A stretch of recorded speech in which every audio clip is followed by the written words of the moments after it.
In a crowded street filled with noise, traffic, and the scent of everyday cooking, a new food seller appeared without warning. Her stall was small, neatly arranged, and unusually clean. No one saw her arrive. No one knew her name. Yet by the next day, her presence could not be ignored. The aroma from her food was irresistible. It was richer than anything the town had ever smelled. Thick, spicy, and strangely sweet at the same time. It pulled people in like a magnet. At first, only a few curious customers approached. They ate. And they returned. By the end of the week, her stall had become the busiest spot on the street. Workers abandoned their usual canteens. Drivers parked just to buy a plate.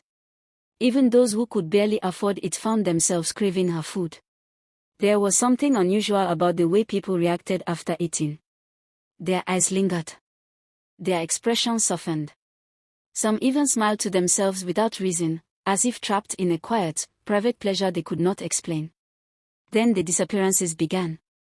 It started with a young man who sold phone accessories nearby. He was a regular customer.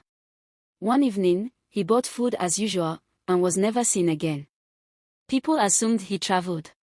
Then another person vanished. And another. Each one had something in common. They were all loyal customers of the strange food seller. Whispers began to spread. People noticed something unsettling: the woman never went to the market. No one ever saw her buying ingredients. Her pots were always full, her meat always fresh, her fire always burning. Yet there were no supplies. One night, a group of young men decided to uncover the truth. They hid in the shadows after the street had emptied, watching her stall from a distance. Hours passed. The woman remained still, seated beside her pots. Then, slowly, she stood up.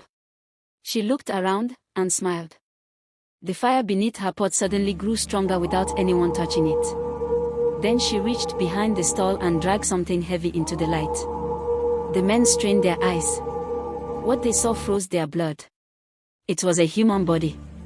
Lifeless. Still. Before they could react, the woman lifted her head sharply, as if she could sense them watching. Her eyes glowed faintly in the darkness. The men ran. But the next day, they were nowhere to be found. Still, the food seller returned to her spot. The queue grew longer. The aroma became stronger. And somewhere inside her pot, something stirred.